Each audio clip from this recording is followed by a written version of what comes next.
The metallic taste flooded my mouth the second Dad's words registered. "Quinn, time for you to figure life out on your own." My fingers went numb around the small wrap box he'd shoved across our kitchen table, the morning light streaming through windows that suddenly felt like they belonged to strangers. Inside that box was a one-way bus ticket to Denver, departure time 11:47 a.m., in exactly 2 hours and 33 minutes. My sister Sage leaned against our granite countertop, that familiar smirk spreading across her face like spilled ink. "Yeah, Quinn. Maybe now you'll finally do something with your life instead of just talking about it." Her voice carried that particular satisfaction she reserved for moments when she thought she'd won some invisible competition between us. Mom stood frozen by the sink, dish towel clutched in her hands, eyes already red from what I guessed had been hours of arguing before I came downstairs. She opened her mouth to speak, then closed it, choosing silence over the fight she knew she couldn't win. The birthday cake she'd made me sat untouched on the counter. 21 candles that would never be lit. 21 years of being the daughter who tried too hard, cared too much, dreamed too big for a family that preferred keeping expectations buried 6 feet underground. My name is Quinn. I'm 21 and a tech entrepreneur. This is the story of how I made them finally see me. What they didn't know, what they could never have guessed, was that I wasn't some directionless college dropout who'd been floating through life waiting for someone else to give me purpose. For the past 18 months, I'd been the co-founder of Nexus Dynamics, a cybersecurity firm that had quietly become the backbone of half the tech startups in Colorado. We were exactly 8 days away from a federal contract announcement that would push our company valuation past $50 million. But my family saw a girl who spent too much time on her laptop, who turned down their suggestions for practical career paths, a girl who preferred working late in her room to joining their discussions about realistic expectations and settling for safe choices. Let them believe I was leaving home with nothing but a duffel bag and their disappointment. The truth would reveal itself soon enough. I closed the box without saying a word, feeling their eyes track my movements as I headed upstairs to pack. No arguments, no tears, no desperate pleas for them to reconsider. My silence hit the kitchen like a stone dropping into still water, the ripples of their confusion following me up each step. In my room, I grabbed my old travel bag and threw in enough clothes for a week. My laptop, already loaded with encrypted files containing 18 months of code, investor presentations, and partnership agreements, slid into its protective case like it had done this dance 100 times before. My phone buzzed with messages from Marcus Rivera, my business partner and the only person who knew exactly where I was headed. Marcus texted, "You good? Saw you left earlier than planned." Marcus, "Wait, you're taking a bus? Why?" Marcus, "Call me when you get here." I typed back quickly. "Long story. See you at 2:30 p.m. Everything's fine." But fine was too small a word for what I felt climbing onto that Greyhound bus. As Denver's skyline emerged through the tinted windows 3 hours later, I felt like lightning had replaced my blood.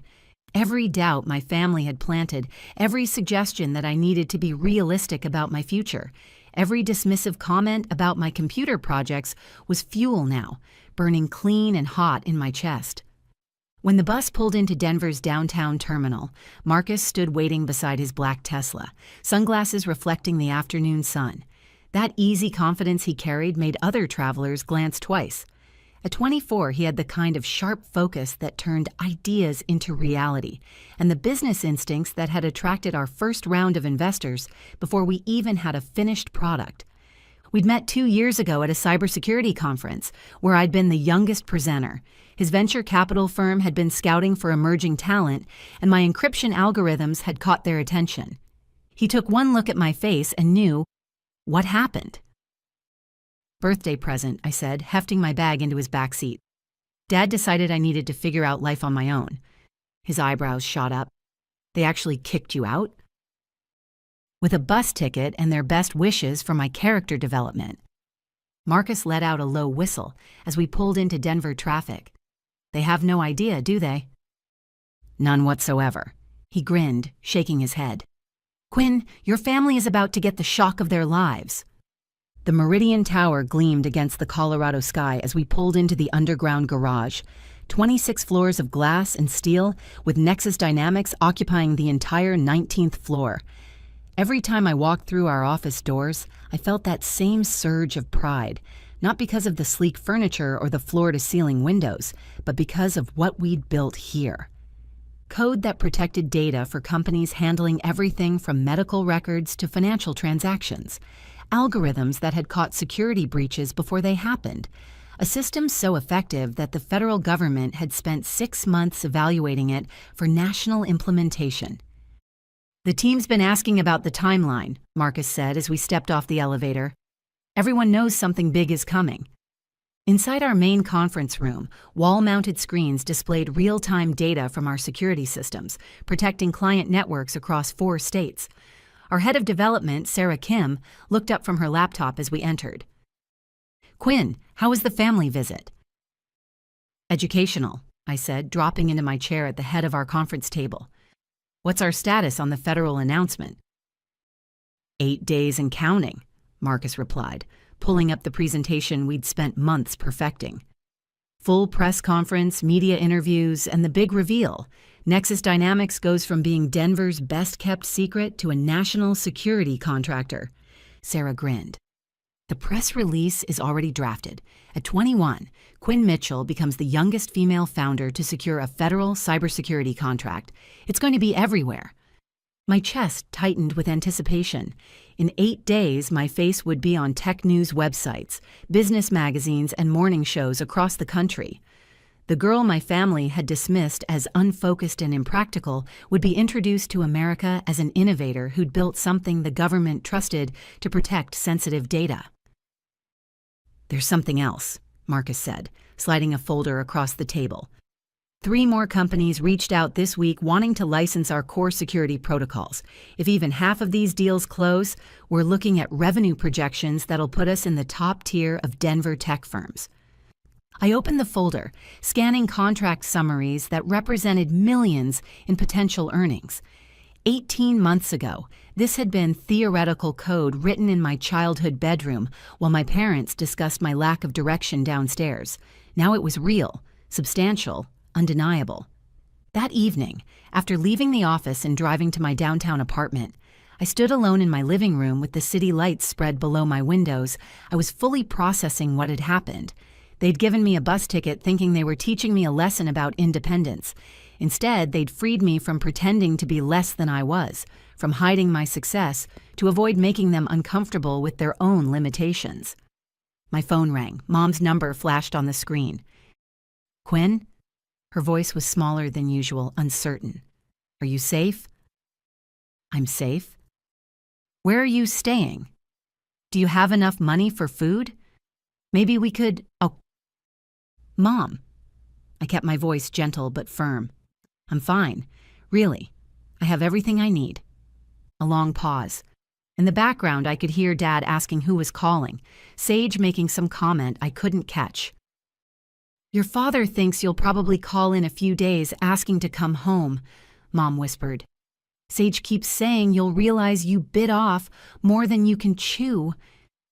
I stared out at the Denver skyline, at the building where tomorrow I'd continue preparing for an announcement that would change everything.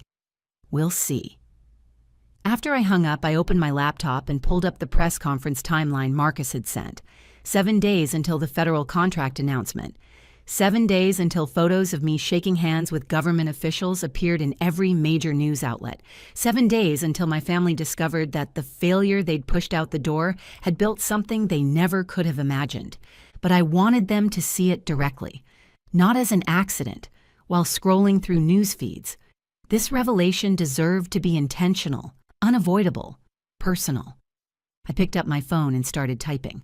The following morning, I arrived at the Nexus offices to find frantic energy throughout the building. Our PR team had arrived early to coordinate media strategies, while our technical staff ran final tests on the systems that would soon protect federal databases. Marcus found me in my office, staring at a draft email I'd been writing and rewriting since dawn. "Inviting them to watch the announcement?" he asked, reading over my shoulder. "I want them to see it happen live, not hear about it secondhand, not stumble across it accidentally. I want them in that conference room when the world learns who Quinn Mitchell really is." He nodded slowly. "That's either brilliant or terrifying." "Both," I admitted. "But they need to understand what they dismissed, what they tried to push away." The email was simple. "I have something important to share next Friday. If you want to understand what I've been working on, watch Channel 9, News, at 2 p.m. live coverage of a major tech announcement in Denver. I think you'll be surprised." I hit send before I could second-guess myself. By Wednesday, the anticipation felt like electricity in the air. Tech reporters had started calling, having caught wind of the federal contract rumors. Our security protocols were being tested one final time by government cybersecurity experts. Marcus spent hours on calls with investors who wanted to position themselves for the growth explosion they knew was coming. My phone buzzed with a response from Mom. "We'll be watching. Dad's curious about what you've been up to." Sage texted separately. "This better not be some pyramid scheme thing you got sucked into." I smiled at my phone. Let them think what they wanted. Friday would speak for itself. The morning of the announcement, Denver felt electric. News vans lined the street outside the Meridian Tower. Reporters set up cameras in the lobby. The 19th floor had been transformed into a media center with our logo displayed on screens throughout the conference room and a professional lighting setup that made everything look crisp and official. Marcus appeared beside me as I reviewed my notes one final time. "You ready for this?" "I've been ready for months." "Your family's about to see a side of you they never knew existed."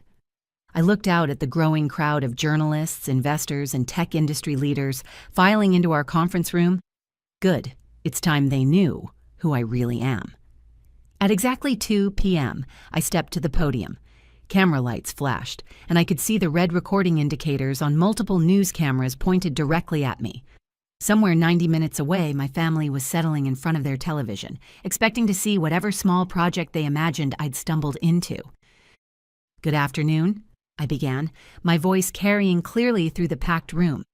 18 months ago, Nexus Dynamics started as 2 laptops and an idea that data security could be both more effective and more accessible today.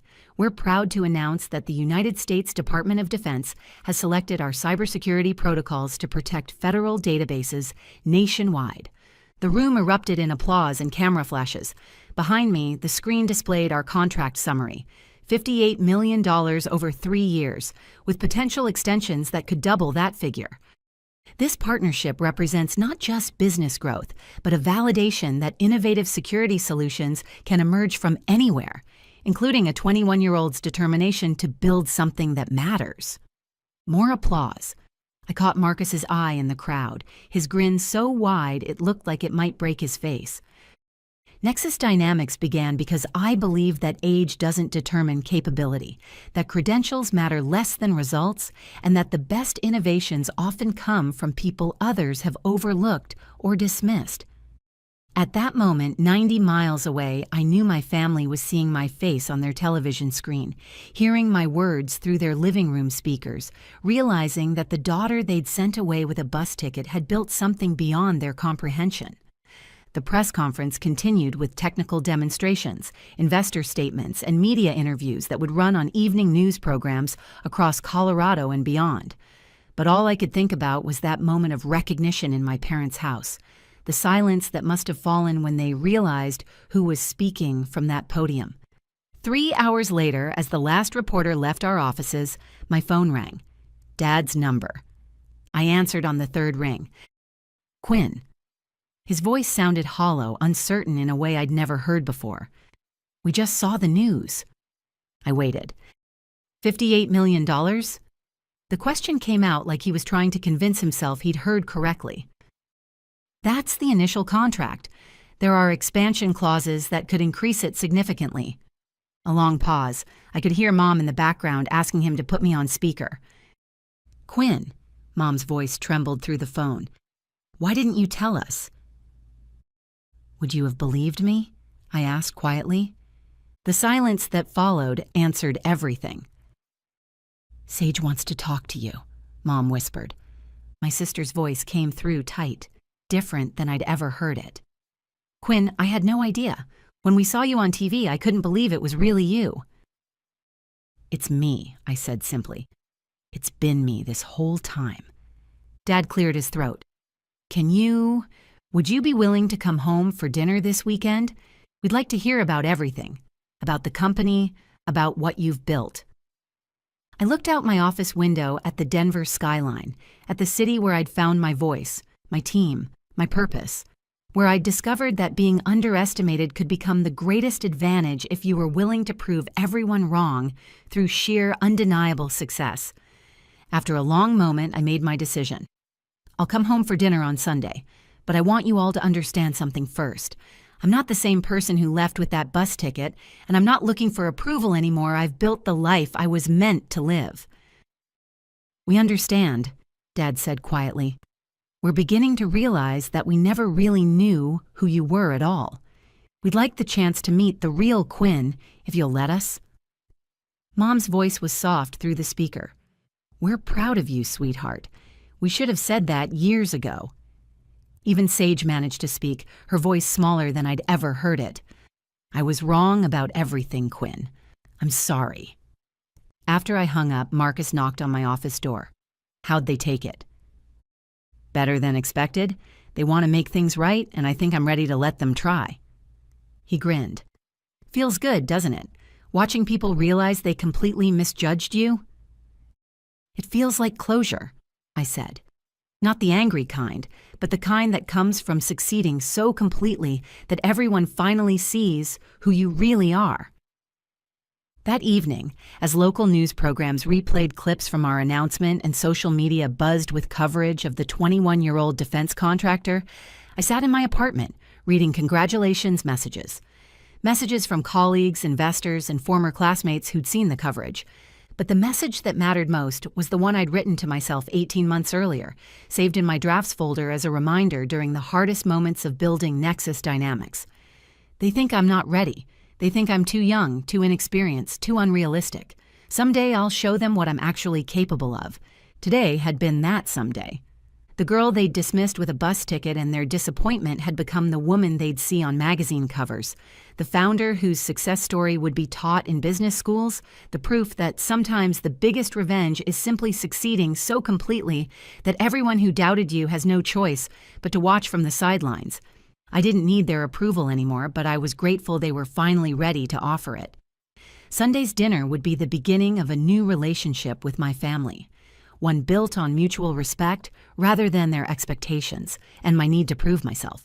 That was worth more than any forced apology or desperate attempt to claim credit for success they'd tried to prevent.